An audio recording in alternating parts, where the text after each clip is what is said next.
Welcome to జనవాహినితో Balanayudu channel.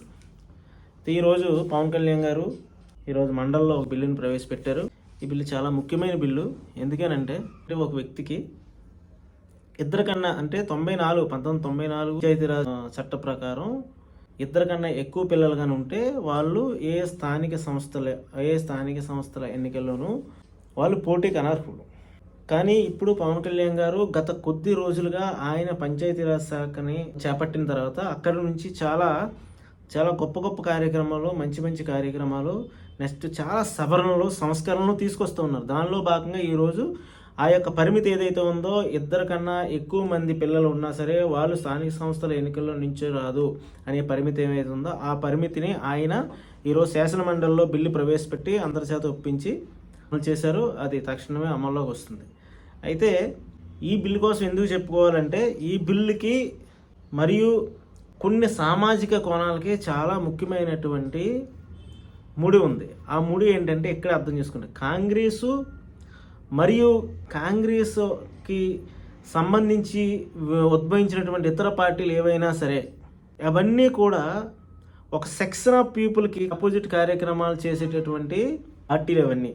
అది కాంగ్రెస్ కావచ్చు, వైసీపీ కావచ్చు, లేదా సమ్ ఎక్స్ వై ఏవైనా సరే కాంగ్రెస్ పార్టీ నుంచి ఉద్భవించినటువంటి కొన్ని పార్టీలు కాంగ్రెస్ నుంచి ఉద్భవించిన ఈ పార్టీలన్నీ కూడా ఎప్పుడూ కూడా సమాజంలో అసమానతలకి, అసహనాలకి మరియు చాలా వికృతమైనటువంటి వారి యొక్క కార్యక్రమాలకి నిదర్శనమైనటువంటి పార్టీలు అన్నమాట.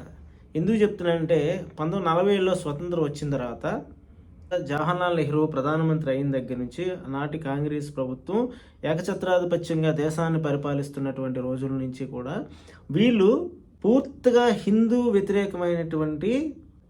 వ్యతిరేక కార్యకలాపాలే కొనసాగిస్తూ వస్తున్నారు. ఎందుకంటే చూడండి, వీళ్ళు జనాభా నియంత్రణ అంటే పాపులేషన్ గ్రోత్ రెగ్యులేషన్, ఈ జనాభా నియంత్రణ అనేది 1952, 60, 70 నుంచి అది వస్తాను కొనసాగుతూనే ఉంది. సో కాబట్టి అప్పటి నుంచి కూడా వీళ్ళు ఫ్యామిలీ ప్లానింగ్ ఆపరేషన్స్ కానీ ఇవన్నీ కూడా ఒక రకమైనటువంటి కపట ప్రేమను హిందువులమే నటిస్తూ హిందువులకు మాత్రమే ఆపరేషన్ చేస్తారు. చాలా బాగా గమనించాలి. ఓన్లీ హిందువులకు మాత్రమే ఈ ఆపరేషన్ చేస్తారు. హిందువులు మహిళలకు, పురుషులకు ఈ ఆపరేషన్ చేసి వీళ్ళ యొక్క కుటుంబాన్ని నియంత్రిస్తారు. ఎందుకు అంటే అప్పటి ఆహార భద్రతకి మరియు ఫెర్టిలిటీ రేటు, జనన శిశు మరణాల సంఖ్యని వీటిని తగ్గించడానికి కోసం ప్రభుత్వం చేపట్టినటువంటి అద్భుతమైనటువంటి ఒక పాలసీ ఇది అని కాంగ్రెస్ ప్రభుత్వం తరచూ చెప్తూ వస్తూ అది అలా జడలు విప్పుతూ 1980 దశకు వచ్చేసరికి బలవంతంగా వీళ్ళు తీసుకెళ్ళి ఫ్యామిలీ ప్లానింగ్ చేసేది వచ్చింది. అంటే ఇక్కడ ఒక హిందువులు మాత్రమే చేయాలి. అదే వేరే మతస్థులు అయితే ఖచ్చితంగా వాళ్ళకు స్వచ్ఛందంగా వెళ్ళి ఫ్యామిలీ ప్లానింగ్ చేసుకుంటే ఇస్తారు తప్పించి వాళ్ళ చట్టం ప్రకారం అంటే ముస్లింలు కానీ వీళ్ళందరూ వాళ్ళ చట్టం ప్రకారం వాళ్ళ ఫ్యామిలీ ప్లానింగ్ ఆపరేషన్ అనేది నేరం ప్రకారం. కాబట్టి వాళ్ళని ఏమనరు, కానీ వాళ్ళ పాపులేషను పెరుగుతూ ఉంటుంది. ఇక్కడికి వచ్చేసరికి హిందువులు మాత్రం వీళ్ళ ఫ్యామిలీ ప్లానింగ్ ఆపరేషను చేసుకోవాలి. ఇది ఇంకా రూపాంతరం చెంది 1990 వచ్చేసరికి ఇంకా బలవంతపు అంటే ఒక ప్రభుత్వం తన యొక్క వ్యవస్థలను ఉపయోగించి కూడా వీటి మీద క్రమబద్ధీకరించడానికి ఈ హిందువుల పాపులేషన్ క్రమబద్ధీకరించడానికి ఒక ఎత్తుగడేసింది. అదేంటంటే ఎవరైతే ఇద్దరు పిల్లల కన్నా ఎక్కువ ఉంటారో 2 చైల్డ్ పాలసీ, ఇద్దరు పిల్లల కన్నా ఎక్కువ ఉంటారో వాళ్ళకి ఆయా ఎన్నికల్లో పోటీకి అనర్హులు.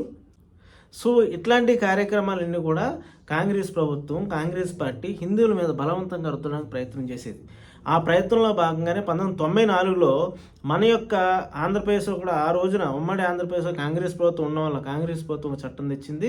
కేంద్ర ప్రభుత్వ ఆదేశాలను అనుసరించి ఆ చట్టం పేరు ఏంటంటే 1994 పంచాయతీరాజ్ బిల్లు. అది ఏం చెప్తుందంటే ఇద్దరికన్నా ఎక్కువ పిల్లలు ఉన్న వాళ్ళకి స్థానిక సంస్థల్లో పోటీకి అనర్హులు అనే దగ్గర నుంచి నేను చిన్నప్పుడు చాలామందిని చూసేవాళ్ళు మా ఇంటి దగ్గరకు వచ్చి వీళ్ళు వార్డు మెంబర్ నుంచే పెడతామంటే ఆడికి 3-4 పిల్లలు. అంటే 94 తర్వాత జనించే వాళ్ళకి 94 ముందు అయితే పర్లేదు, అంటే వాడు అనర్హుడు. ఎవరైతే ఒక మంచి వ్యక్తి ఉంటాడో ఆ మంచి వ్యక్తిని పోటీ చేయించాలంటే ఎప్పుడైతే ఈ బిల్లు వచ్చింది ఈ బిల్లు ద్వారా అనర్హుడు. అప్పుడు ఆటోమేటిక్గా ఏమవుతారు, చాలామంది అయ్యో నేను పోటీ చేయడానికి అనర్హుడు అవుతాను అని చెప్పి ఖచ్చితంగా ఇద్దరు పిల్లలనే కంటాడు.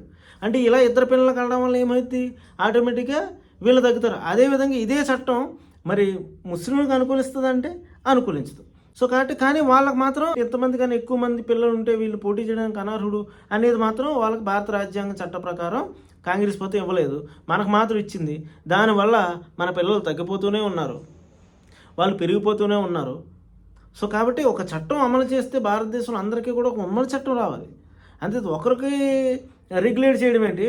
ఆల్మోస్ట్ ఆల్ ఏం జరిగింది, హిందువుల యొక్క పాపులేషన్ పడిపోతుంది. దానికి ఏం చెప్పారు, హిందువుల యొక్క అంటే క్వాలిటీ ఆఫ్ లైఫ్, వాళ్ళ నాణ్యమైనటువంటి జీవితాన్ని అనుభవిస్తారని చెప్పి ఆనాటి కాంగ్రెస్ ప్రభుత్వం ఒక కుంటి సాకు చెప్పి, ఆ కుంటి సాకుతో ఈ చట్టాలని ఈ విధంగా కింద ఉన్నటువంటి ఆయా రాష్ట్రాలకు పంపించి ఆనాటి కాంగ్రెస్ ప్రభుత్వాలు ఈ విధమైనటువంటి చట్టాలని ప్రజల మీద ముఖ్యంగా హిందువుల మీద రుద్దాయి. సో దాన్ని పసిగట్టినటువంటి ఎన్డీఏ అంటే కాంగ్రెస్ ప్రభుత్వం చేసినటువంటి అతిపెద్ద స్కామ్ ఈ దేశంలో ఏంటంటే అది కుటుంబ నియంత్రణ ఆపరేషను. అది కూడా ముఖ్యంగా హిందువులకు చేసినటువంటి ఆపరేషన్ అనమాట. దాని ద్వారా ఏమైంది, హిందువుల యొక్క పాపులేషన్ తగ్గింది, వేరే మతస్థుల యొక్క పాపులేషన్ పెరిగింది. ఆటోమేటిక్గా ఏమైంది, మన మైండ్లో ఏమొచ్చింది, మనకి ఇంకా తక్కువ మంది పిల్లలు, ఇంకా తక్కువ మంది ఉంటే హ్యాపీ కదా అని ఒక సైకలాజికల్ థర్డ్ ప్రాసెస్ మనందరం కలిగించేలా ప్రభుత్వం చేసి అది కొన్ని వర్గాలకు అనుకూలంగా కాంగ్రెస్ ప్రభుత్వాలు వ్యవహరించేవి. అయితే దీన్ని ఎన్డీఏ ప్రభుత్వం వచ్చిన తర్వాత మోడీ 2 వచ్చిన తర్వాత 2.0లో యాక్చువల్లీ దీని మీద అమెండ్మెంట్ చేశారు.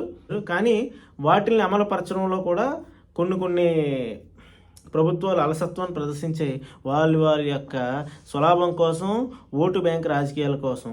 కానీ ఈరోజు పంచాయతీరాజ్ శాఖ మంత్రి పవన్ కళ్యాణ్ గారు దాన్ని తీసుకొచ్చి ఈరోజు ఎంతో ఉపశమనం కలిగించారు. కాబట్టి 1994 తర్వాత కూడా ఇద్దరు కన్నా ఎక్కువ మంది పిల్లలు ఉన్నా సరే వాళ్ళు కూడా పోటీలకు అర్హులు అవుతారు. కాబట్టి ఈ యొక్క నిర్ణయాన్ని నిజంగా అద్భుతమైన నిర్ణయం. ఇది సమాజ శ్రేయస్సు కొరకు, సమాజంలో ఉన్న అసమానతను తొలగించడానికి కొరకు మంచి వ్యక్తులు పోటీ చేసి మరియు సమాజానికి మరియు స్థానిక సంస్థలకి మరింత పరిపుష్టం, అభివృద్ధి చేయడానికి ఉపయోగపడుతుందని మనందరం ఒప్పుకొని తీరాల్సినటువంటి అంశం. జై జనసేన. చూశారు కదండి, మంచి వీడియోస్ కోసం subscribe, like, share and comment. నమస్కారం.